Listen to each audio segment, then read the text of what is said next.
Il faut que tu prophétises encore sur un grand nombre de peuples et de nations et de langues et de rois.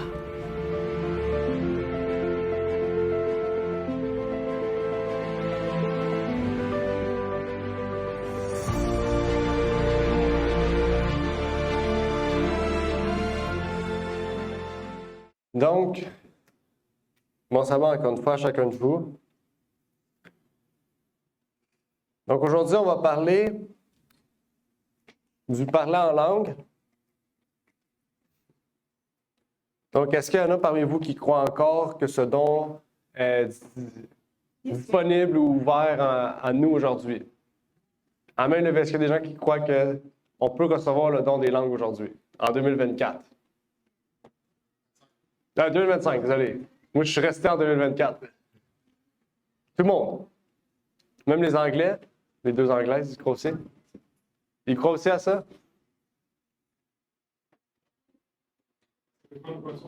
Oui, c'est ça. On va parler. C'est ça le sujet du jour. Au moins, je voulais savoir si vous y croyez, parce que en 2025, désolé, vous ne croyez pas au don des langues, ça va être difficile de parler aujourd'hui, parce qu'on ne s'entendra pas. Ben là, au moins, tout le monde croit au don des langues. Au moins, on peut s'entendre déjà sur ça. Il reste à savoir, qu'est-ce que le don des langues?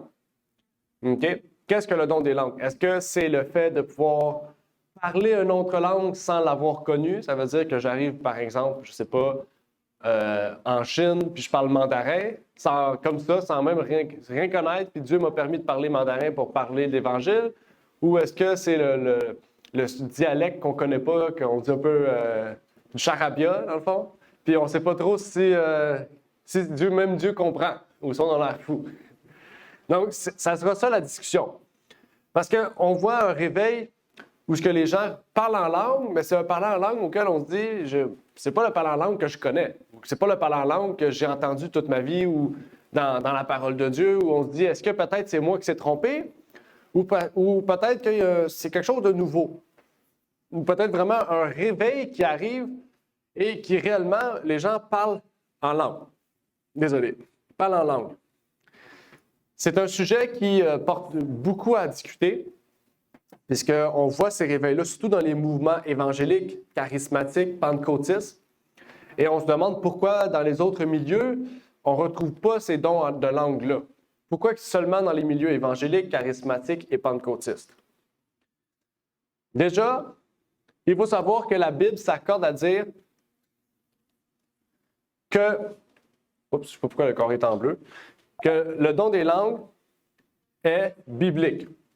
Dans Acte 2, verset 4, on dit « Ils furent tous remplis du Saint-Esprit et ils commencèrent à parler des langues étrangères selon que l'Esprit les faisait parler. » Donc, on comprend que la première chose que les disciples ont fait quand ils ont reçu le Saint-Esprit, ça a été de parler en langue.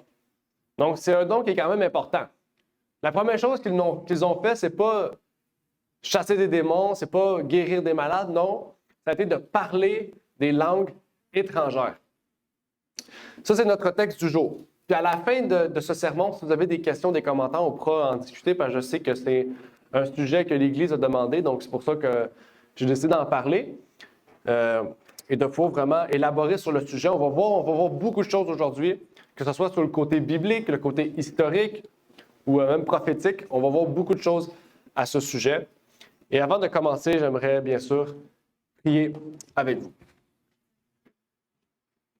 Notre Père qui est aux cieux, j'aimerais te remercier pour l'opportunité que tu nous permets de parler de ce sujet. Tu sais à quel point ce sujet est important, Seigneur, et à quel point, Seigneur, aujourd'hui, il y a tellement de doctrines, de fausses doctrines et de toutes sortes de choses, Seigneur, qui se révèlent être trompeurs, Seigneur. Et que tu puisses nous bénir en cette journée, nous permettre de comprendre ce que ta parole veut nous révéler à ce sujet, Seigneur. Et que vraiment tout ce qui soit dit soit la vérité, Seigneur, et que ce ne soit pas mes opinions personnelles ou ce que mon cœur désire dire, Seigneur, mais que ta vérité puisse être entendue. C'est ma prière donc pour ces choses, au nom de ton Fils Jésus-Christ. Amen. Avant de commencer, j'aimerais vous partager une courte histoire. Je dis court parce que je me rappelle de certaines parties, pas de tout. C'est l'histoire d'un Turc en Turquie qui faisait des souliers. C'était un confectionneur de souliers, je ne sais pas comment on peut appeler cela. Mais il confectionnait des souliers là-bas. Puis un jour, il s'est dit je vais aller vivre aux États-Unis pour gagner ma vie correctement. Puisqu'en Turquie, c'était un peu difficile de vivre pleinement de la confection de souliers. Donc, il a dit je vais aller vivre aux États-Unis, faire plus d'argent, permettre à sa future famille. C'était un monsieur qui était quand même assez âgé, OK? Il avait déjà dans la quarantaine. Il n'y avait pas de famille, il était tout seul. Donc, il a décidé de partir aux États-Unis, plus précisément en Californie. Ce monsieur-là, eh bien, aux États-Unis, tout s'est bien passé. Il a ouvert son magasin de confection de souliers. Puis tout s'est bien passé. Il a pu avoir une vie stable, avoir une maison, avoir tout ce qu'il lui fallait pour vivre. Okay? Ce qu'il ne pouvait pas avoir en Turquie. Puis un jour, en allant travailler, eh bien, il a vu une grande tente.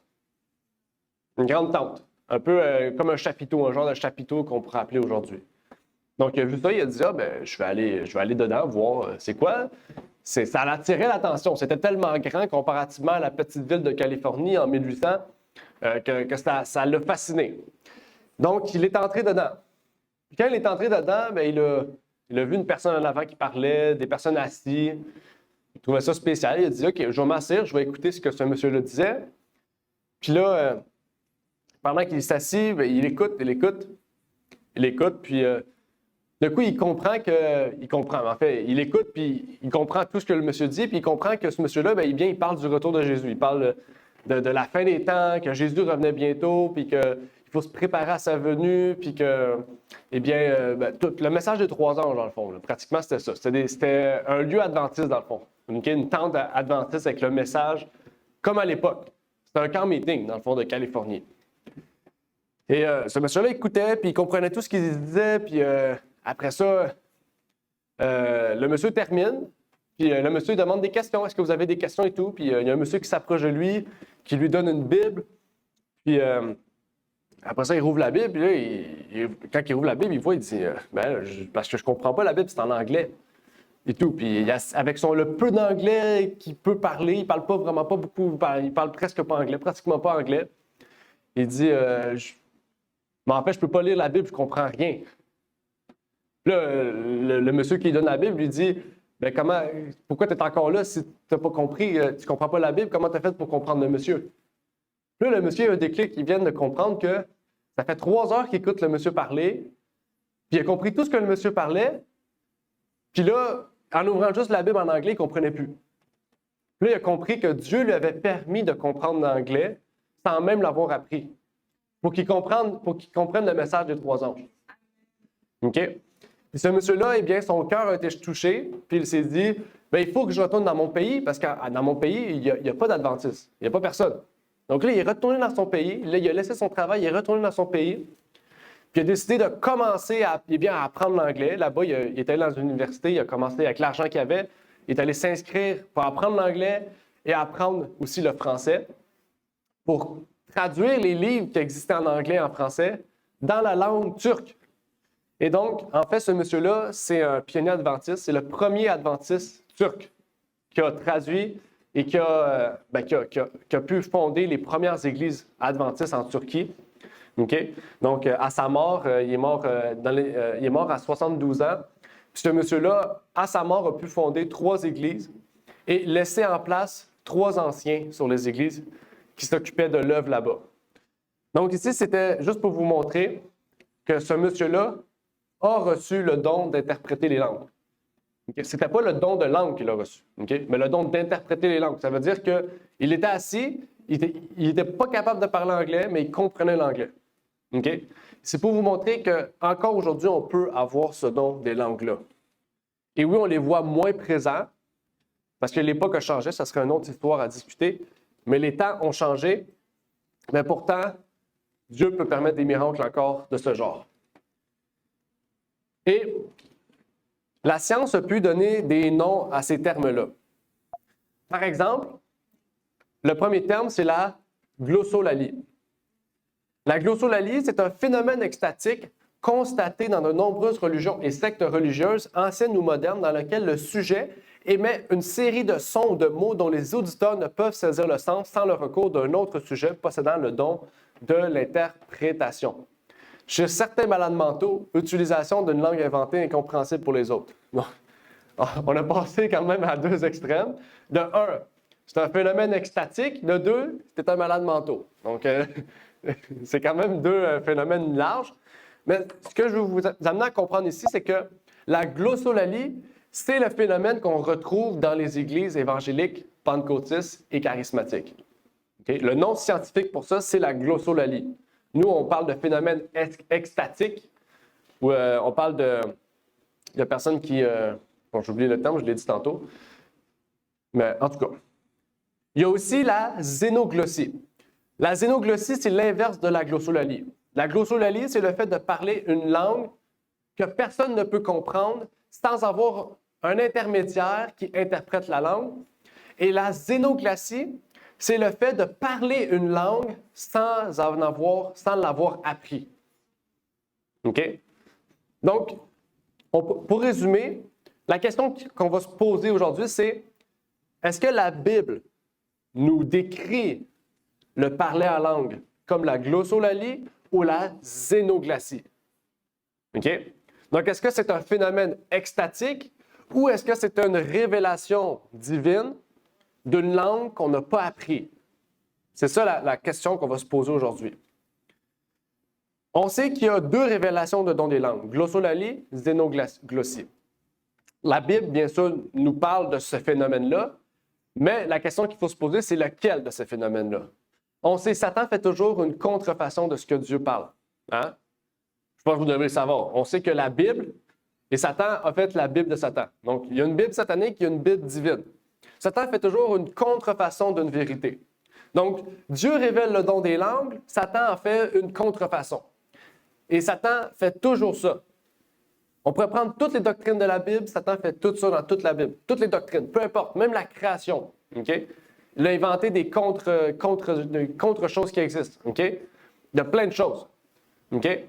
Par exemple, je ne vais pas prendre d'exemple parce que ça va être long, mais il y a plein d'exemples dans la Bible que vous pourrez sûrement, que vous connaissez sûrement, où que Satan déforme des idées bibliques pour essayer d'amener le christianisme dans une voie qui n'est pas, elle, d'origine.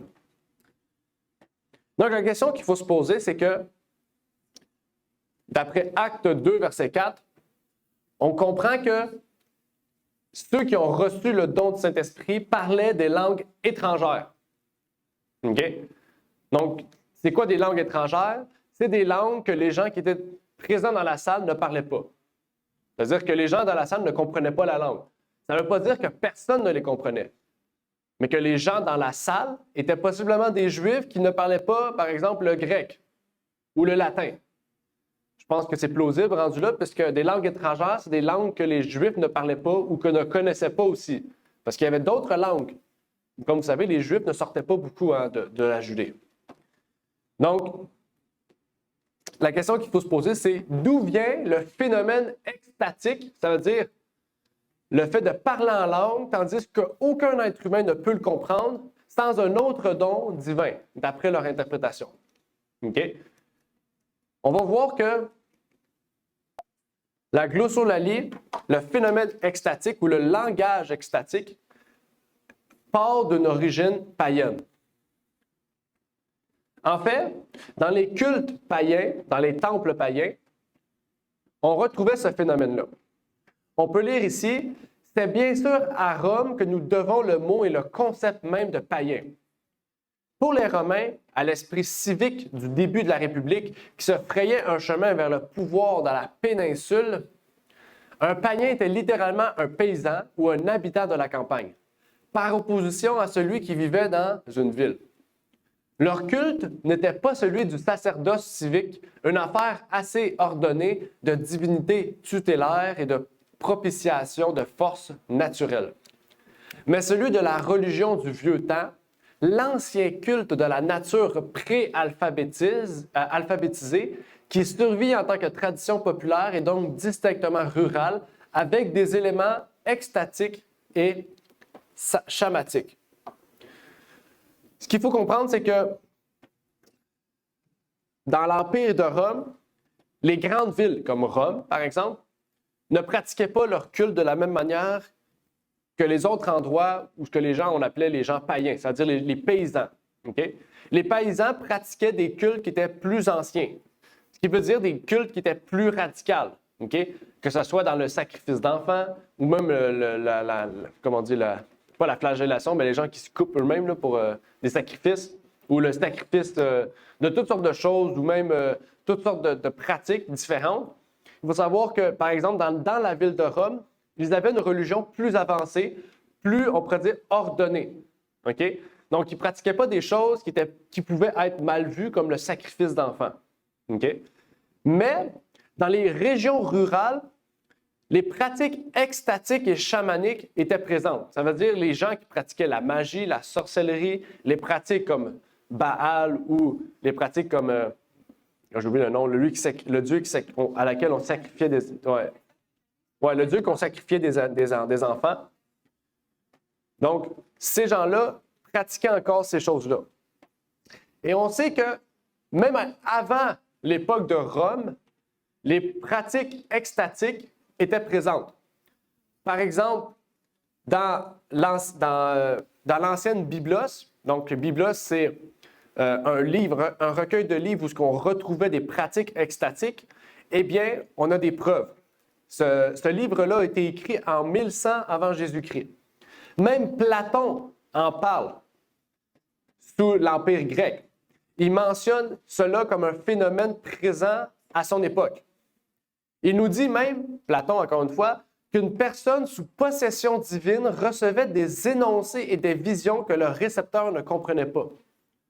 Okay? Encore une fois, la pratique extatique, c'est la pratique de dire, de parler de charabia sans comprendre. C'est-à-dire que lui-même ne comprend pas ce qu'il dit, que les autres alentours de lui ne comprennent pas ce qu'il dit, mais que seulement Dieu ou un interprète pouvait le comprendre. C'est ça, okay, le phénomène extatique. Et ici, on peut retrouver ce phénomène extatique-là sous l'Empire de Rome, c'est-à-dire avant le christianisme. On peut le retrouver sous l'Empire grec, encore une fois, avant le christianisme, et même sous l'Empire où ce que le Biblos a été écrit, okay, c'est à l'Empire où l'Empire de l'Assyrie. Okay? Et même quelquefois, on pourrait dire, Platon écrivait que quelquefois, ces gens-là retrouvaient la guérison physique. On peut parler aussi un peu plus à notre temps. Virgile, à l'an 19 avant Jésus-Christ, nous apprend que la prêtresse Sibylline, lorsqu'elle était en prière, unissait son esprit à celui du dieu Apollon et parlait en langue extatique. Donc, c'est pour vous dire que dans toutes les religions païennes, les grandes religions païennes de l'époque avant Jésus-Christ, pratiquaient déjà le phénomène extatique. OK? Donc, les religions païennes pratiquaient déjà le parler en langue. Je peux vous dire que ce n'est pas nouveau le parler en langue. Donc, soit que c'est vrai, soit que c'est faux, ou soit que Satan en a pris une contrefaçon qui existait déjà pour l'intégrer dans le christianisme, un peu comme le catholicisme. C'est ça la question qu'il faut se poser. On peut même voir que, en fait,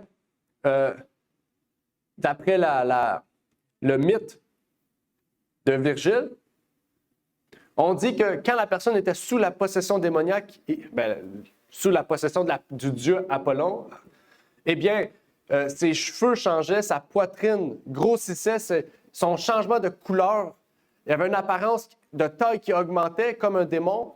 Et en fait, on voyait une transformation physique présente et auquel, à travers elle, en fait, le Dieu parlait une langue extatique. Donc, on comprend que, en fait, ces gens-là faisaient toutes sortes de pratiques pour réussir à parler une langue extatique, pour réussir à parler charabia et permettre à ce que, eh bien, les dieux parlent à travers eux. On peut lire ici le docteur Merrill Unger dans son livre New Testament Teaching on Tongues nous dit « Le fait que les langues peuvent être et sont contrefaites par des esprits démoniaques est démontré par le fait des médiums spirites. Les derviches musulmans et les fakirs indiens parlent en langue. » Donc, ma question que j'aimerais vous poser, si le don des langues est un phénomène extatique, c'est-à-dire si le parler en langue est véritablement un phénomène extatique, ça veut dire que les païens utilisent le même don que nous, Les musulmans utilisent le même don que nous. Les Indiens utilisent le même don que nous. Ça veut dire que tu n'as pas besoin d'être chrétien pour parler en langue. Si on suit la logique. Ceux qui essaient de faire des langues un insigne de spiritualité ou un symbole de statut des saints qui ont atteint le sommet de l'expérience spirituelle doivent se rappeler que le parler en langue et son interprétation ne sont pas propres à l'Église chrétienne. Okay? Mais sont courants dans les anciennes religions païennes et dans le spiritisme ancien et moderne. Ça veut dire qu'encore aujourd'hui, l'ésotérisme, le spiritisme, les mouvements sataniques, peu importe, parlent encore en langue. C'est-à-dire parlent en langue estatique. OK? Donc, souvent on entend ça dans les mouvements pentecôtistes, charismatiques ou pentecôtistes. On dit, ceux qui parlent en langue, c'est parce qu'ils sont proches de Dieu. Ceux qui parlent en langue, c'est parce que Dieu leur parle à travers eux. C'est-à-dire qu'ils sont arrivés à un statut spirituel, une expérience vraiment élevée. Sûrement, vous avez vu des vidéos, peut-être EMC, par exemple, qui est un mouvement pentecôtiste, qui font des 30-40 minutes de prière là, en langue. Puis on voit dans les commentaires, j'aimerais tellement parler en langue et tout, puis ils expliquent comment parler en langue. C'est pas un rituel. C'est pas un rituel. On n'a pas besoin de faire un rituel pour parler en langue. Si on doit faire un rituel, on devient comme les païens, en fait. Il faut qu'ils se droguent, ou il faut qu'ils se coupent, ou qu'il faut qu'ils crient et qu'ils chantent pour arriver à ce statut-là. Dieu nous dit dans la parole, priez et l'Esprit vous guidera. OK? C'est très important de le comprendre. Et ce phénomène-là, on l'a vu, était présent bien avant le christianisme. Donc, si on dit que le don des langues est une preuve que Dieu existe, eh bien, on fait la plus grave erreur qui a jamais été commise. Même ce monsieur-là l'a dit, c'est pas propre à l'Église chrétienne. OK? Donc, ce qui arrive dans l'Église chrétienne en ce moment n'est pas un phénomène dit chrétien. C'est un phénomène dit païen que le chrétien a adapté. OK? Est-ce que cela veut dire que le don des langues n'existe pas? Non. Mais que la compréhension, même pas moderne, mais la compréhension, on pourrait dire actuelle du christianisme, n'est pas fondée sur ce que la Bible nous dit. Même dans les îles Sandwich. Les îles Sandwich ont un récit où est-ce qu'il dit que le dieu Oro rendait ses oracles par l'intermédiaire d'un prêtre qui cessait d'agir ou de parler comme un agent volontaire, mais dont les membres étaient convulsés, les traits déformés et terribles, les yeux sauvages et tirés, se roulaient sur le sol en écumant et révélaient la volonté du Dieu par des cris stridents et des sons violents et indistincts que les prêtres présents interprétaient dûment au peuple. Vous n'avez pas remarqué aussi que dans les églises pentecôtistes, évangéliques et charismatiques, quand les gens parlent la langue, qu'est-ce qu'ils font? Ils se roulent par terre, ils font le bacon, on dirait qu'ils convulsent, soit qu'ils crient fort, qu'ils parlent fort. Vous n'avez pas remarqué? Pourtant, on a plusieurs preuves ici que les religions païennes arrivent au même résultat. Vous ne trouvez pas ça bizarre que ces gens-là arrivent au même résultat que les chrétiens sans même parler à Dieu? Ils parlent à leur Dieu. Est-ce que vous ne trouvez pas bizarre que peut-être ces gens-là ne parlent pas vraiment à Dieu, mais parlent peut-être à des démons depuis le début? Je vous dis cela parce que ça se peut que des membres de votre famille expérimentent ces choses-là ou ont déjà expérimenté ces choses-là. Et peut-être ils vont vous dire que vous devriez expérimenter ces choses-là pour vraiment subir une expérience avec Dieu. Eh bien, sachez que c'est une grave erreur, encore une fois. Le docteur Smith nous dit « Les langues occupaient une place importante dans la religion grecque antique. La voyante de Delphes, non loin de Corinthe, parlait en langue. Selon Plutarque, donc les pères de l'Église, des interprètes étaient présents pour expliquer ses propos incohérents.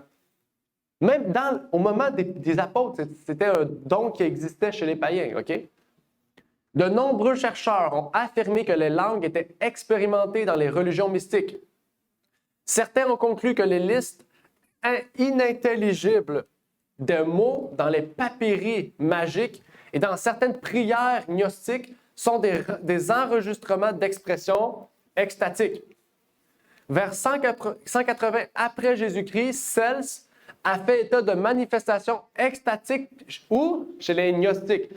Les pères de l'Église, là, OK? Les pères de l'Église qu'on décrit comme les pères fondateurs du catholicisme, OK? Disent que les gnostiques, pour ceux qui ne savent pas, les gnostiques étaient une secte hérétique de chrétiens, pratiquaient eux-mêmes le don des langues par extatique. OK? Ça veut dire que même les pères de l'Église, qui ne sont pas les pères de l'Église, sont les pères de l'Église catholique, disent que le don des langues extatiques n'est pas un don chrétien. Okay? Ils reconnaissent que c'est un don des hérétiques. Bizarre qu'aujourd'hui, ce soit la majorité qui pratique ce don-là qui disent qu'ils viennent de Dieu. Ça dit qu'il dit Lucien de Samosata, un autre père de l'Église, a décrit le parler en langue tel qu'il était pratiqué par les dévots de la déesse syrienne Junon.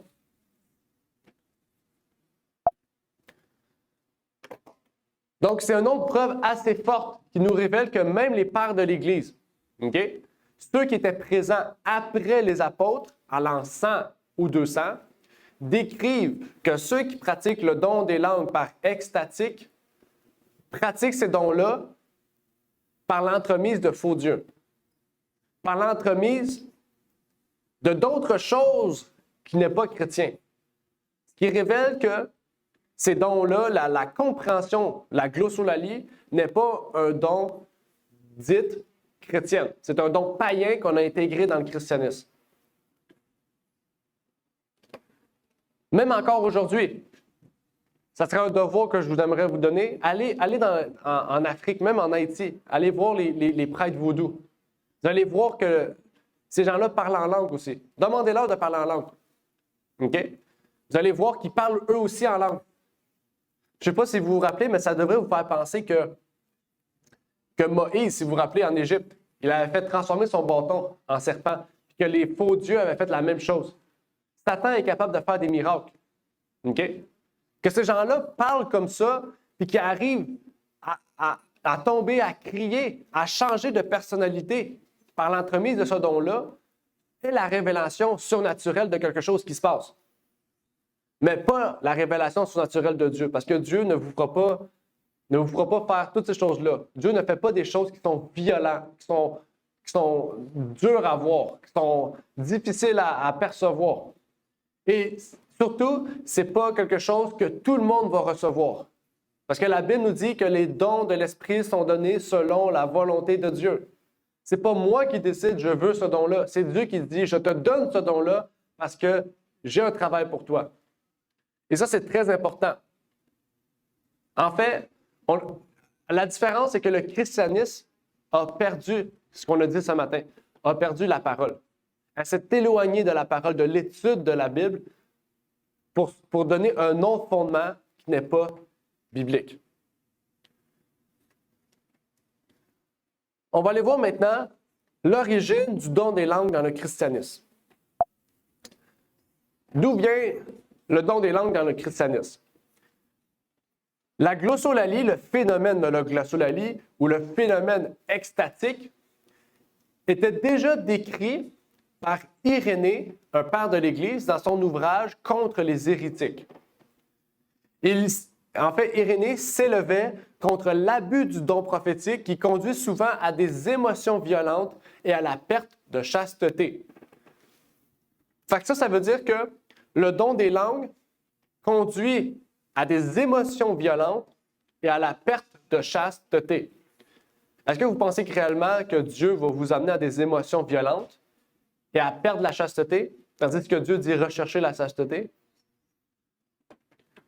Origène, un autre père de l'Église, écrit sur le don des langues que Paul mentionne dans 1 Corinthiens 14, verset 18. On va en parler aussi de 1 Corinthiens 14 parce que c'est un texte qu'eux utilisent beaucoup pour dire que c'est biblique. Il fait clairement référence au don comme étant la capacité de parler une langue connue afin de prêcher l'Évangile aux autres. Encore une fois, c'est d'autres preuves pour vous dire que le don des langues, à travers les siècles, était connu. Ils connaissaient les vrais dons des langues et le faux don des langues. Ils savaient que les hérétiques, ou on va dire les sectes, utilisaient les faux dieux pour révéler le don des langues, et ils savaient qu'il y avait un vrai don des langues que les apôtres, les disciples ont pratiqué. On peut même continuer. Les réformateurs, Luther ou Calvin, ont reconnu le don des langues. Ils ont dit, par exemple, Luther a dit que l'œuvre de traduction était une des capacités de pouvoir recevoir le don des langues.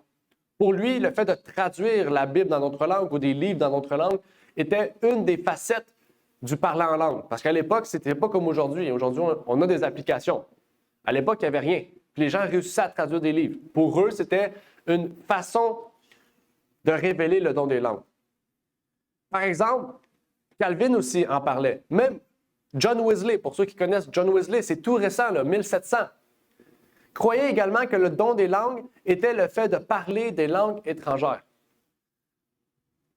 Donc, la question qu'on peut se poser, c'est le don des langues extatique dans le christianisme comme une compréhension majoritaire est tout récente. Parce que tous les grands réformateurs, jusqu'au début 1800, croyaient que le don des langues était le fait de parler des langues étrangères. Qu'est-ce qui est arrivé donc dans l'histoire pour que des réformateurs ou des faux prophètes ou une compréhension générale dans le christianisme disent « Eh bien, c'est plus ça. Maintenant, c'est le phénomène extatique qui est le vrai don des langues. » Je ne sais pas si vous connaissez Edward Irving. Edward Irving, c'est le fondateur du mouvement irvingien. Edward Irving a vécu de 1792 à 1834. Et pendant la guerre civile, il y a eu plusieurs guerres civiles au début 1800. Pour ceux qui savent, il y a eu plusieurs batailles, plusieurs guerres. En fait, au travers des guerres civiles, la religion chrétienne a commencé à changer sa perception de son expérience chrétienne. L'expérience chrétienne est partie d'une religion où on recherchait à connaître la vérité et à être pieux, à rechercher une relation avec Dieu basée sur une émotion.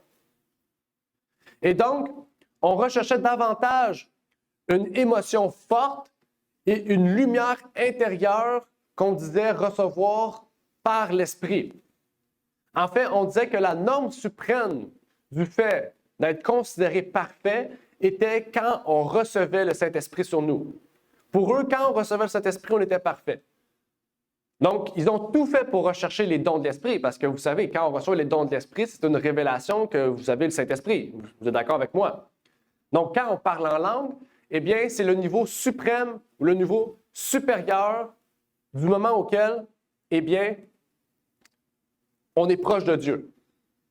Vous comprenez, maintenant vous comprenez un peu plus où est-ce qu'on s'en va, je pense. Pour eux, le mouvement irvingien, ils pensaient que l'âge de la loi était passé et qu'on était rendu sous l'âge de l'esprit.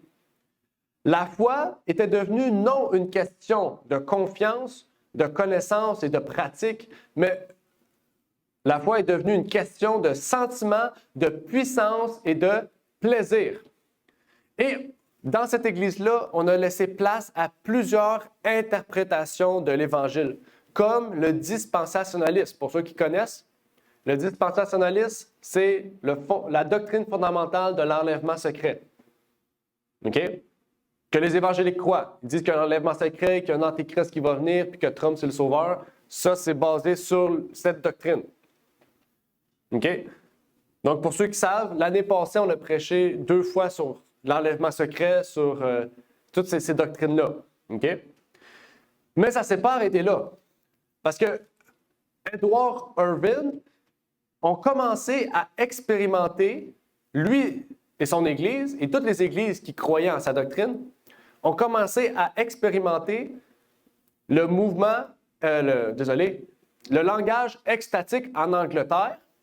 Et pendant ce temps-là, aux États-Unis, les Mormons, sous la direction de Joseph Smith, ont commencé aussi à parler en langue. Même son successeur, Brigham Young, donc c'était le deuxième maître, on pourrait dire, des Mormons, ont commencé à parler en langue aussi, ou plutôt continuer. On peut lire ici, sur le sujet du parler en langue, le père Smith demandait à un frère analphabète de se lever et de parler en langue au nom de Jésus-Christ. l'ordre était donné, levez-vous sur vos pieds, parlez ou faites un son, continuez à faire des sons de quelque sorte et le Seigneur en fera une langue ou un langage. C'est fou quand même de se dire, tu dis à des personnes, lève-toi, fais ou dis n'importe quoi, puis à un moment donné, ça va être un langage. Est-ce que vous ne trouvez pas un peu ça fou? Mais c'est pas ça le fait, c'est le fait que puisque tu répètes ça tout le temps, qu'est-ce que ça fait? Quand tu répètes, tu laisses place à des démons, en fait. On le sait, ça, hein? Vous avez remarqué dans les musiques protestantes, on répète souvent les mêmes termes 10, 20, 30 fois d'affilée. C'est à ce moment-là aussi que les gens, eh bien, commencent à parler en langue. C'est fait exprès. Pourquoi? Parce que ça lève des émotions fortes. Ton cerveau passe en bêta mode, donc lobe frontal est désactivé, puis là, la musique va directement dans la partie où les sentiments sont activés. Ta dopamine est activée aussi en même temps. Puis ça fait en sorte que tu ne peux plus réfléchir, en fait. Puis Satan rentre dans ton esprit. C'est fou, hein? Tout est pensé, tout est réfléchi pour ça. OK? Et à cause de ces mouvements-là, eh bien, aujourd'hui, on est tombé dans une certaine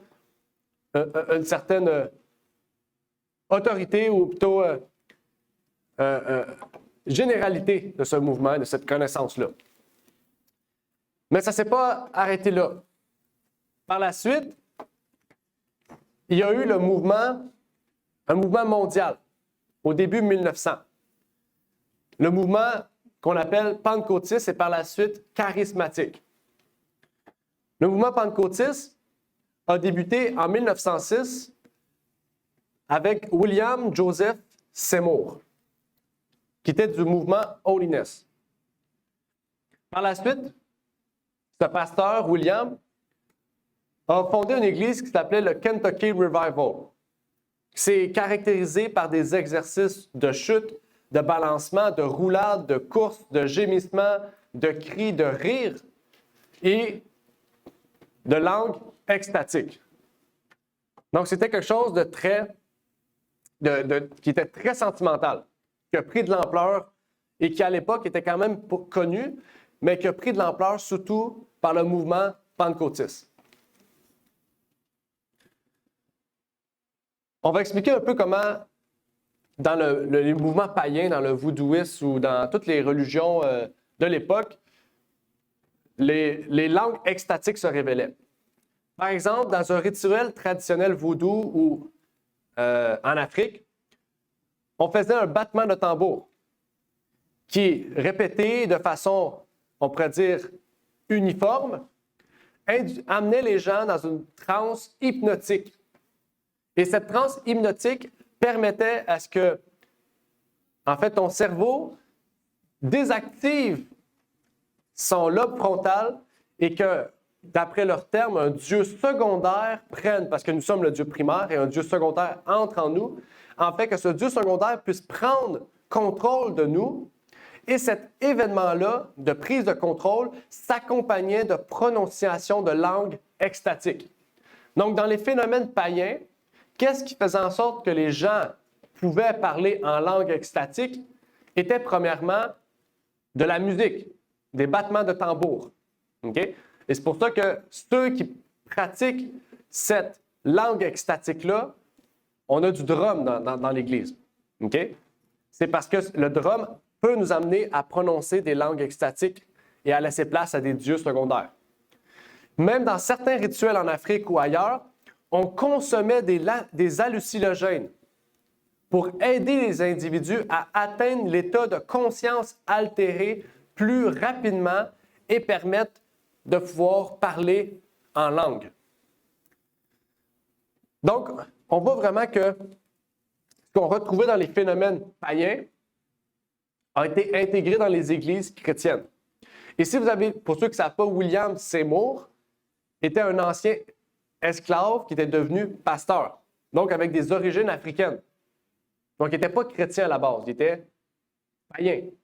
Puis on sait qu'au début 1900, qu'est-ce qui est arrivé? C'est que les esclaves qui étaient devenus affranchis ont commencé à mélanger leur chrétienté avec ce qu'ils pratiquaient avant, le paganisme. Et ça a donné un peu la religion qu'on retrouve majoritairement aux États-Unis aujourd'hui. Okay? Et ce n'est pas nécessairement de leur faute. Okay? Il y a un travail de foi qui a été mal fait, un travail, il y a plusieurs choses qui ont été mal faites aux États-Unis qui ont conduit le christianisme dans l'état qu'il est aujourd'hui, aux États-Unis et par la suite à travers le monde. Mais j'aimerais vous montrer l'histoire de cet individu-là, de William Seymour. Comment lui a amené son Église à pratiquer le phénomène extatique dans son Église. Il raconte son histoire sur le site de l'Église. OK? Donc, je vais vous partager avec vous l'histoire et on va étudier ensemble ce qu'il dit. On peut lire ici, le soir du lundi 9 avril 1906, avant de partir pour la maison Asbury, Seymour, pour ceux qui connaissent Asbury, c'est le mouvement, tu sais, à chaque année, au début janvier, il y a un mouvement Asbury où que les gens se réunissent. Vous avez sûrement vu ça sur TikTok l'année dernière où il y avait 30 000 chrétiens qui se sont réunis dans une école pour le mouvement Asbury, puis ils chantaient, puis il y avait eu des guérisons, des possessions démoniaques qui sont sorties, puis il y a eu plein de choses. Asbury, c'est ça, parce que le premier réveil a été à Asbury. Okay? C'est juste pour faire la liaison. Ça dit, Seymour s'arrêta pour prier avec Edward Lee pour une guérison. Lee avait auparavant raconté une vision qu'il avait eue la nuit précédente dans laquelle les 12 apôtres étaient venus à lui et lui avaient expliqué comment parler en langue. Retenez ce bout de l'histoire.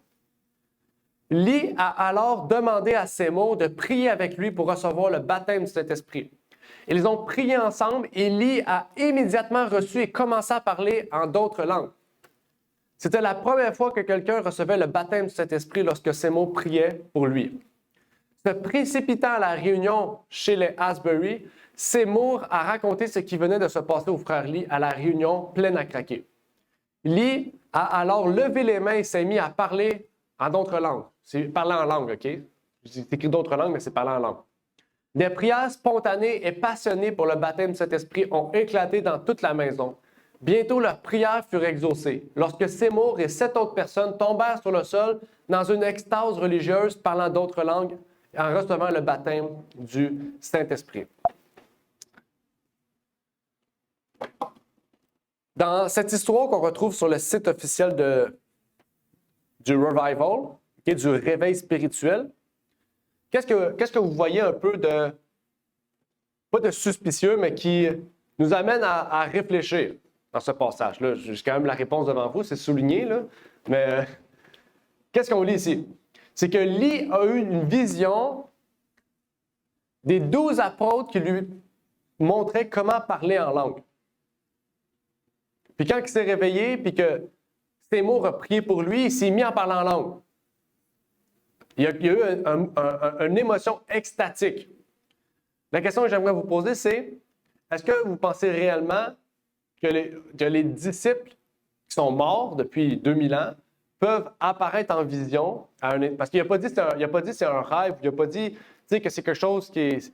C'est pas un rêve fabuleux, là, c'est une vision. Ça veut dire qu'il voit des personnes mortes dans son rêve. Pensez-vous vraiment que des personnes mortes peuvent apparaître à un individu, lui annoncer un message et après ça, que ce message lui arrive? Ça ne nous fait pas penser à l'histoire de Samuel avec Saül. Saül a demandé à voir Samuel. OK? Et il l'a vu. Et Samuel lui a donné un message. Parce qu'on sait très bien, et la Bible est claire à ce sujet. Dans Psaume 13, 4, on nous dit « Éternel mon Dieu, regarde, exauce-moi, éclaire mes yeux de peur que je ne m'endorme du sommeil de la mort. » Et on sait avec l'histoire de Samuel que les démons peuvent prendre l'apparence des morts. En fait, non, les démons prennent l'apparence des morts. En fait, Dieu n'utilisera pas des morts pour parler aux vivants. La Bible dit, hein? Quand les morts sont morts, les morts ne parlent pas aux vivants. Okay? Même Ecclésiaste nous dit qu'un chien vivant vaut mieux qu'un homme mort. Donc, je peux vous dire à quel point un homme mort ne vaut plus rien. Okay? Mis à part s'il est en Christ.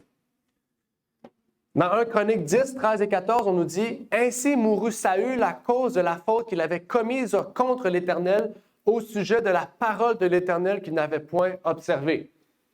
Et aussi parce qu'il interrogea et consulta ceux qui évoquent les esprits. Il ne consulta point l'Éternel, et l'Éternel le fit mourir et transféra la royauté à David, fils d'Ésaïe. » Au début 1900, beaucoup de personnes ont eu des visions. Même fin 1800. Pour ceux qui savent, le mouvement israélite, okay, qui dit que les les Blancs ne peuvent être sauvés, ou certains extrêmes disent ça. Okay? Ces gens-là, le mouvement israélite, les Hébreux noirs aussi qu'on appelle, ont eu des visions pour partir de ce mouvement-là. Eux, ils ont dit qu'ils ont vu David qui a dit que dans toute la Bible, il n'y avait aucun blanc, c'est tous des noirs. Okay? Donc, c'est juste pour vous dire ici qu'il y a des extrêmes qui existent et que dans les années, à la fin de 1800, plusieurs personnes ont eu des visions pour partir des mouvements qui étaient basés sur la fausseté, en fait. Okay? Et lui, c'en était un. Parce qu'on ne peut pas voir des personnes mortes.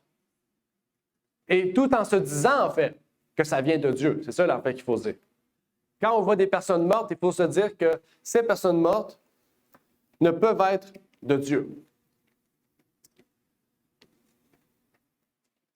Même aujourd'hui, les catholiques ont ce phénomène-là. Et regardez, ça dit « Charismatic Catholicism is alive and well ». OK? Les catholiques charismatiques sont en vie et vont bien.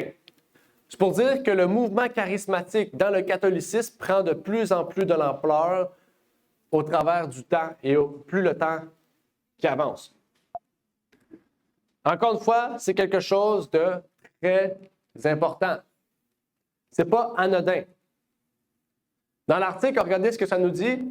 Ça nous dit que les charismatiques catholiques parlent d'une redécouverte de Marie, des sacrements, du rosaire, des saints et d'autres croyances et pratiques traditionnelles, écrivait en 1970 un collaborateur du magazine catholique New Covenant.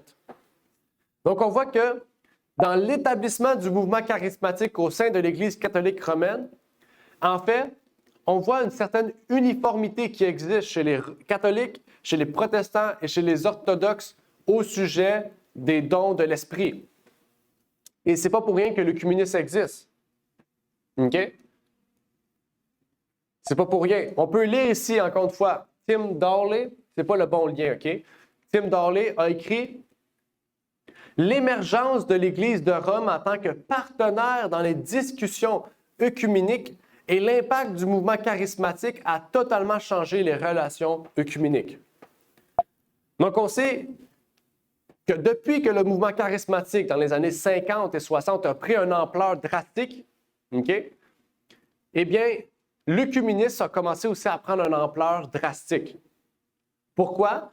Parce qu'on ne basait plus la foi de façon générale dans le christianisme sur la vérité, sur Jésus-Christ, mais sur l'émotion, le plaisir et les sentiments. Et ça, en fait, on change. Vous savez, quand on base notre foi sur les sentiments, puis qu'on voit que devant nous, on a d'autres églises qui ne croient pas la même chose que nous, mais qui ont un amour pour les autres, eh bien, on s'unit, même si on ne croit pas la même chose, on s'unit avec eux pour avancer dans un but commun, à savoir une seule religion mondiale. Donc, Satan avait un plan en marche. Satan avait un plan en marche, à savoir d'unifier le christianisme au profit de la vérité et de la piété. Ça devrait nous amener à réfléchir, encore une fois. Ça devrait nous amener à réfléchir. Là, je sais que le temps avance, puis moi, je suis encore loin de la fin, parce qu'il y a beaucoup de choses, donc on ne va pas tout faire aujourd'hui, ou on va peut-être pas tout faire tout court, parce qu'il y a certaines choses peut-être qui sont moins importantes, mais je voudrais terminer par quand même certaines parties importantes. Maintenant qu'on a vu la partie biblique, du moins une courte partie, on a vu la partie historique. Maintenant, on a vu la partie moderne de l'histoire. Qu'en est-il aujourd'hui des mouvements qui pratiquent le langage extatique? En fait, il faut savoir, c'est qui est derrière ces mouvements extatiques? Est-ce Dieu ou Satan? C'est ça la question. Je ne sais pas si vous connaissez John Rice. John Rice, c'est un très grand écrivain protestant que je vous encourage à lire parce qu'il a écrit des ouvrages très intéressants sur le christianisme moderne. Donc, j'encourage. C'est un auteur des années 1950-60 qui est décédé, je pense, un peu avant l'an 2000. Donc, je vous recommande vraiment cet auteur-là. Okay? Il a écrit juste des livres en anglais, mais c'est un auteur que je vous recommande très fortement. Regardez ce qu'il dit. Il dit, même les auteurs pentecôtistes reconnaissent qu'il existe des cas où l'influence démoniaque est apparemment responsable de l'expression en langue. Certains pensent que c'est pour cela que le don de discernement des esprits est nécessaire. Donc là, il y en a. Donc là, qu'est-ce qu'il dit ici? C'est qu'il y en a qui disent que le don de langue, OK, quelquefois peut être faux. Donc, il faut un autre don pour comprendre le premier don. Vous trouvez pas ça un peu absurde? Dieu donne des dons à chaque individu dans un but de révéler aux païens, aux gentils, la puissance de Dieu. Donc, pourquoi dans l'Église, Dieu donnerait 2 dons pour comprendre un don? Je ne sais pas si vous comprenez. Il faut savoir, les dons d'esprit, ce n'est pas pour l'Église, c'est pour le monde. C'est une preuve de la puissance de Dieu pour le monde, pas pour l'Église. Nous, on sait que Dieu existe. OK? Les seuls phénomènes, on pourrait dire, surnaturels que Dieu montre dans l'Église, c'est un changement de personne. Quand on voit un individu qui rentre dans l'Église pour la première fois et qu'on le voit 1 an après, à quel point il a changé, on voit à quel point Dieu est puissant. OK? Mais les dons de l'Esprit ne sont pas pour nous, c'est-à-dire pour l'Église, mais Dieu nous utilise pour que nous soyons un témoignage surnaturel pour le monde. Un autre auteur très connu, Kurt E. Koch, que je vous encourage aussi à lire, très bon écrivain. Il a écrit un livre. Ici, il raconte une histoire réelle et il arrive. Ce qui est intéressant, c'est qu'il écrit son livre comme un médecin. Il fait des expériences, puis il écrit après ce qui est arrivé. C'est vraiment intéressant. Regardez ce qu'il dit sur le don des langues. Il dit, le frère Birch a enquêté sur 20 cas des langues au Canada. Donc, c'est même ici. 19 étaient, sur 20 cas, 19 étaient de nature démoniaque. Donc, quand les pentecôtistes disent qu'il y a un petit peu de chance que ce soit des démons, lui est arrivé à la conclusion que c'est 90% des cas que c'est des démons. C'est quand même l'inverse. Il dit, dans un cas, la personne qui parle en langue a dit, « Oh, vous n'avez pas besoin de tester mon esprit, c'est moi qui provoque le parler en langue. » Donc, c'est lui-même qui faisait exprès de parler en langue. Ce n'était pas réel. Il provoquait. Donc ici, c'est juste pour vous montrer que, en fait, il y a soit 2 choix. Quand on voit le parler en langue dans l'Église chrétienne, le parler extatique dans l'Église chrétienne, il y a 2 choix. Soit que c'est faux, soit que c'est une possession démoniaque. Puis on vient de voir, d'après son expérience, que 90% des cas, c'est démoniaque. Donc, il faut tout de suite penser que quand on voit des églises sur YouTube, en vrai, qui parlent en langue, il y a plus de chances que ce soit un démon qui parle au travers de lui que ce soit faux. Dans le sens que ça soit créé. Il provoque ça. Je ne sais pas si vous comprenez. Ça montre la réelle question et le réel fondement du mouvement extatique, ou plutôt de la langue extatique. Ça nous amène à voir, qu'en est-il de la Pentecôte? Qu'en est-il de la parole de Dieu, de la position de la Bible sur le parler en langue? Vous allez voir, c'est quand même assez simple, parce que la réponse est écrite textuellement. La réponse est visible noir sur blanc. Dans Acte 2, 1 à 4, Luc, notre bien-aimé médecin et écrivain du livre des Actes, nous décrit la Pentecôte. Il dit comme suit. « Le jour de la Pentecôte étant arrivé, ils étaient tous d'un accord dans un même lieu. Alors il vint tout à coup du ciel un bruit comme celui d'un vent qui souffle avec impétuosité. Et il remplit toute la maison où ils étaient. » On sait ici qu'on parle du Saint-Esprit. « Il leur apparut des langues séparées comme de feu et qui se posèrent sur chacun d'eux. Et ils furent tous remplis du Saint-Esprit et ils commencèrent à parler des langues étrangères. » Comment ça dit? « Selon que l'Esprit les faisait parler. » Vous ne trouvez pas ça bizarre, encore une fois, que quand on voit des personnes qui parlent en langue extatique, c'est toute la même chose? On dirait qu'ils disent toute la même chose. Pourtant, ici, ça dit que l'Esprit leur dit de parler des langues étrangères selon son désir. C'est-à-dire qu'une personne parlait grec, une personne parlait latin, une personne parlait parlait, je ne sais pas, anglais, une autre personne parlait espagnol. Bon, je vous dis des langues qui n'existaient pas à l'époque, mais c'est pour vous dire que l'Esprit décidait de qui parlait comment. Et ça dit des langues étrangères. Ça veut dire des langues qu'eux ne connaissaient pas. OK? Ce n'est pas une langue que moi je choisis, ce n'est pas une langue que moi je force à choisir, c'est une langue qui nous est donnée de façon surnaturelle. Et ce qui est intéressant, c'est que dans Acte 2, on nous disait qu'à Jérusalem même, dans Acte 2, on nous décrit 17 langues, 17 dialectes que les gens qui ont reçu le don de l'Esprit parlaient. OK?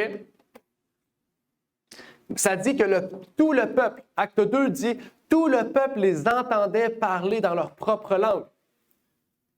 En grec, c'est idios dialectos, c'est-à-dire leur propre dialecte, OK? Leur langue maternelle, la langue dans laquelle ils sont nés. Ça veut dire qu'on sait que à Jérusalem, les Juifs parlaient araméen, OK? Les Juifs parlaient araméen, OK? Beaucoup parlaient grec aussi, parce qu'on sait que les Juifs, on sait que même à Rome, on parlait beaucoup grec. C'était la langue d'éducation, le grec, OK? Donc, ça veut dire que si, par exemple, en face, j'ai l'exemple de Carl, il sort de la chambre haute, il descend, en face de lui, il y a quelqu'un qui parle latin, eh bien, il parlait latin. Par exemple, Aravna arrivait devant quelqu'un qui parlait grec, elle parlait grec. OK? Il parlait la langue maternelle de la personne qui était devant lui. Pourtant, cette personne-là ne l'avait jamais appris. Il n'avait pas utilisé Bouzou, toutes les applications de langue, là, Duolingo. Il n'avait pas utilisé Duolingo pour l'apprendre, non. Il s'est réveillé de son lit. L'Esprit l'a rempli de connaissances sur la langue pour que cette personne puisse enseigner l'Évangile à cet individu-là. Et ça, c'est un signe de la puissance de Dieu. C'est un signe de la puissance de Dieu. Désolé, mais la Bible est claire. Acte 2. Acte 2 dit « idios dialectos », leur propre langue maternelle. Ce n'est pas écrit un dialecte inconnu, dans le sens un dialecte que personne ne connaît sauf Dieu. Non, c'est écrit leur propre langue maternelle. C'est une langue qui était connue des hommes, mais pas de tous les hommes, de seulement ceux qui parlaient cette langue-là de la naissance. Je ne peux pas être plus clair que ça. La Bible ne peut pas être plus claire que ça. La Bible est claire. Et la Bible est simple à comprendre. Regardez, un peu plus tôt dans Marc, regardez comment les apôtres aussi ont reçu ce don. Ça dit, « Et voici les miracles qui accompagneront ceux qui ont cru. Ils chasseront les démons en mon nom, ils parleront de nouvelles langues. » Ce n'est pas écrit des langues statiques, c'est écrit de nouvelles langues. Ça ne veut pas dire que les gens parlaient des langues que personne d'autre parlait. Bon, on va dire que Pierre, il va parler allemand 2000 ans avant que ça arrive. Non, c'est pas ça que ça dit. Non. Quand il dit de nouvelles langues, c'est des langues que cet individu-là ne parlait pas ou lui-même ne connaissait pas, mais qui étaient présents à l'époque. OK? Et Marc est encore plus clair. Il dit que ce sont des miracles qui accompagneront ceux qui ont cru. Ça veut dire que ceux qui croient ne vont pas chercher des démons de ceux qui croient. Ils vont chasser les démons de ceux qui ne croient pas pour qu'ils croient. Vous comprenez? Ils vont parler en langue pour ceux qui ne croient pas, pour qu'ils croient. Donc, ceux qui croient ne vont pas aider ceux qui croient. Les dons ne sont pas pour ceux qui croient. OK? Je ne veux pas chasser les démons dans l'Église, on va chasser les démons en dehors de l'Église. Eh bien, on ne va pas parler en langue dans l'Église, on va parler en langue en dehors de l'Église. Le Saint-Esprit et les dons spirituels ont pour but d'instruire les nations, mais aussi de témoigner de la puissance de Dieu. Un témoignage, c'est très important. C'est un témoignage. Oups. J'ai oublié un passage. Je ne sais pas pourquoi il y a Matthieu. Acte 1, verset 8. « Mais vous recevrez la puissance du Saint-Esprit qui viendra sur vous. Et quoi? et vous me servirez de témoins. Tant à Jérusalem, dans toute la Judée et la Samarie et jusqu'aux extrémités de la terre. Et on est clair, tant à Jérusalem, la chambre haute était à Jérusalem et le premier témoignage que les disciples ont fait de la réception du Saint-Esprit a été de parler en langue à Jérusalem. Ils ont parlé 17 langues différentes. La Bible est claire, Acte 2. Allez lire Acte 2. Okay? Si vous ne croyez pas Acte 2, qui est clair et net, qui dit que les disciples ont parlé 17 langues, c'est pas moi que vous ne croyez pas, c'est Dieu que vous ne croyez pas. C'est la parole. C'est Jésus qui s'est fait chair, qui vous dit ces choses-là, qui s'est révélé aux hommes. OK? Il est clair. Ce don des langues permet de détruire la barrière de langue pour instruire, témoigner, mais amener la connaissance de la parole de Dieu aux hommes. Acte 4, verset 21 nous dit « Lorsqu'ils eurent prié, le lieu où ils étaient assemblés trembla et ils furent tous remplis du Saint-Esprit. » Et quoi? Et ils annonçaient la parole de Dieu avec hardiesse. Non seulement ils parlaient d'autres langues, non seulement ils témoignaient, mais non seulement cela, ils annonçaient la parole de Dieu. Voilà le but de don des langues.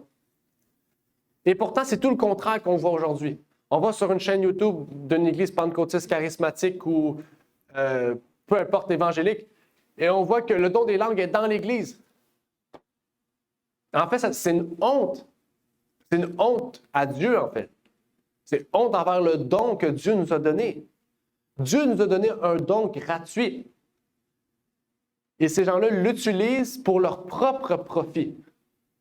Parce que quand on voit ces dons dans l'Église-là, les gens ils pensent que c'est vrai. Ils font quoi? Ils vont à l'Église. Ils contribuent à l'arnaque. À l'arnaque. Ça nous fait penser aux compagnies qui disent « Voilà ce qu'on vous offre, c'est pas vrai. » C'est la même chose. Eux, ils disent qu'ils offrent quelque chose de divin, mais en fait, c'est pas divin. C'est grave, c'est beaucoup là. C'est pas une mince affaire. La question des langues n'est pas une mince affaire. C'est une question cruciale, surtout au temps qu'on vit aujourd'hui. Non seulement nous devons faire attention, mais nous devons dire aux autres la vérité de la parole de Dieu. Acte 2, mes frères et sœurs. Acte 2. On va terminer sur le fonctionnement du don des langues. Par la suite, j'ai une autre partie qui n'est pas... si vous voulez qu'on le fasse, on pourrait faire une étude en après-midi parce que ce n'est pas très long, c'est peut-être 30 minutes de plus.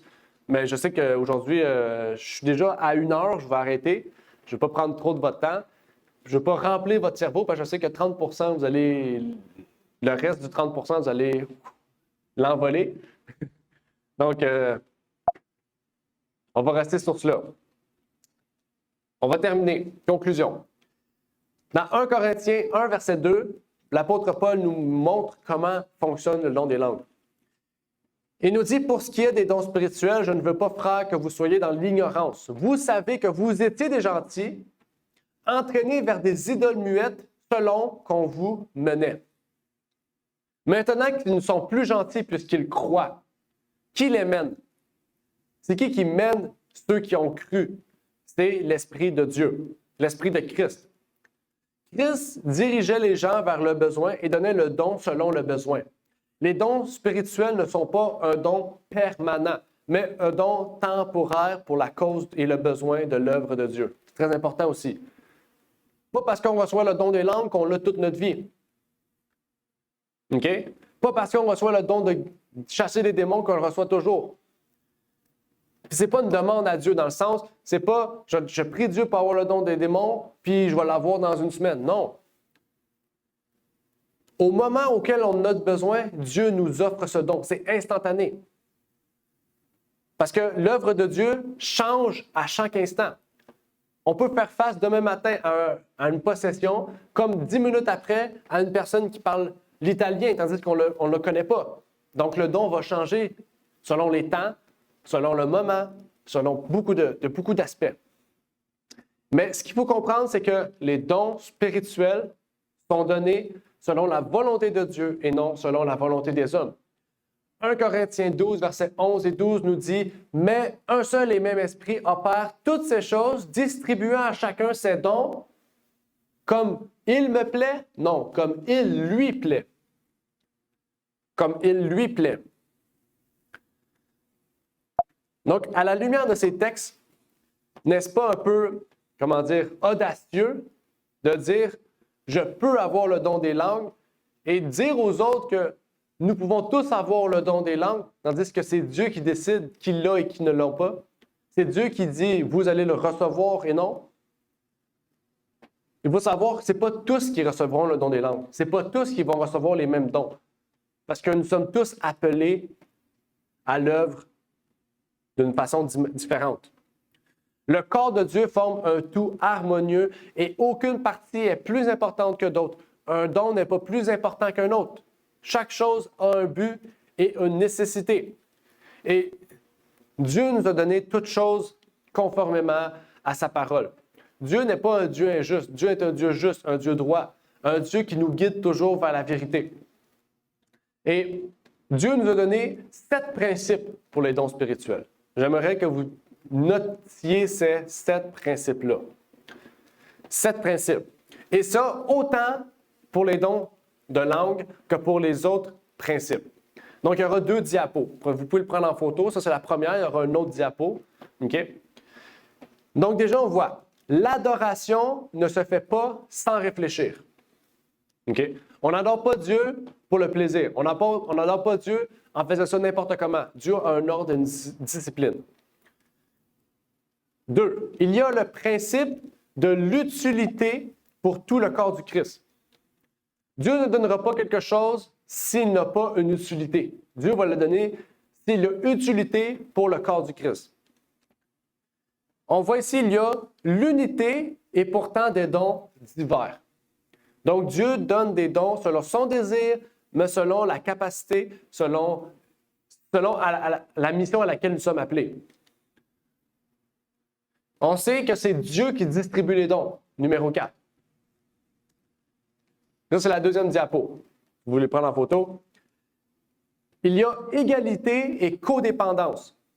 5. Numéro 6, le principe de l'amour désintéressé s'applique à tous les dons.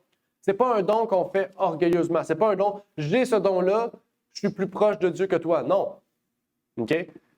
Dieu nous donne des dons pour l'amour des gentils. Dieu nous donne ces dons-là pour révéler sa grandeur aux autres. Son amour pour les autres. Dieu aime tellement les autres qu'il se plie à la nature humaine. OK? Numéro 7. La puissance de Dieu constitue l'octroi de la capacité de répandre l'Évangile. Sur ces 7 principes-là, nous savons et nous pouvons conclure qu'est-ce qu'un don spirituel de l'Esprit, dans quel but Dieu nous l'a donné. Et on sait que Dieu fait toutes choses pour sa gloire. Dieu va tout faire toutes choses. Dieu est allé voir Ananias pour qu'il aille guérir Paul. OK? Dieu est allé voir Ananias. Il a donné une vision. Lève-toi, va voir un homme qui est aveugle, qui s'appelle Paul. Va le voir. Guéris-le. Pourquoi? Parce que Paul ne croyait pas. Et juste par la guérison qu'Ananias se fait, Paul a cru. Est-ce qu'Ananias a dit « j'ai guéri cet homme » ? Non. Il sait très bien que c'est Dieu qui lui a permis de guérir cet homme. Et grâce à l'œuvre d'Ananias, Dieu a pu atteindre un autre âme, Paul. Donc, on va s'arrêter ici pour aujourd'hui. On pourrait étudier aussi le chapitre 14 de Corinthiens, où on parle du don des langues, que c'est juste les anges connaissent, puis c'est quand même un peu complexe, parce que Paul, souvent, on sait, Paul, il fait beaucoup, c'est quelqu'un qui a étudié beaucoup à l'école, donc la structure de ces textes peut sembler compliquée, surtout dans la langue qui n'est pas originelle, mais vous allez voir, c'est très simple, mais on ne va pas l'étudier aujourd'hui. Si vous voulez, on pourrait l'étudier un après-midi. Je pourrais dire c'est 15-20 minutes, ce n'est pas très long. Okay? Mais je sais que là, on est déjà à 1 heure, donc je ne vais pas prendre trop de votre temps. Et je pense aussi qu'on a étudié l'essentiel de ce message. Et j'espère bien que Dieu a pu toucher votre cœur par l'étude de ce message qu'on a pu faire. Surtout, j'espère que ça a pu vous donner les ressources nécessaires pour permettre et faire connaître la vérité, pour que nous puissions être affranchis. Rappelez-vous ce qu'on a étudié la semaine dernière. La vérité doit nous affranchir. Donc, si elle nous affranchit, elle peut affranchir les autres par notre témoignage, par la connaissance que Dieu nous a donnée de la parole de Dieu, qui est le chemin, la vérité et la vie. Puisque nul ne vient au Père que par lui. Amen. Donc, j'aimerais terminer par une courte prière. Notre Père qui est aux cieux, j'aimerais te remercier pour l'opportunité que tu nous permets d'avoir de pouvoir partager ce sujet. Que tu puisses bénir, Seigneur, tous ceux et celles qui sont présents, qui ont pu entendre ce message essentiel. Et, Seigneur, nous permettre de vraiment suivre ta parole. Tu nous as révélé différents passages qui nous partagent la vérité sur ce don des langues, Seigneur, et qui révèlent à quel point ce don des langues, oui, il est important, mais à quel point il peut être destructeur pour ceux qui l'utilisent au profit de l'homme et de Satan. Que tu puisses donc, Seigneur, nous donner la sagesse, la connaissance et surtout la compréhension de ce don-là pour vraiment, et le discernement pour vraiment comprendre qu'est-ce qui vient de toi, de qu'est-ce qui ne vient pas de toi, Seigneur, et que tu puisses nous révéler la vérité pour que tu puisses nous affranchir sur toutes les choses que l'ennemi veut nous mettre sur notre route, Seigneur. Que tu puisses bénir chacune des personnes ici présentes, ceux peut-être qui écouteront ce message aussi. Et c'est ma prière pour ces choses, au nom de ton Fils de Jésus-Christ. Amen.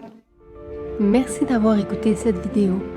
Si vous désirez rejoindre l'œuvre au Québec, veuillez nous contacter par email à asjh1889 de Terrebonne @gmail.com et via Facebook à @ASJH1889 de Terrebonne.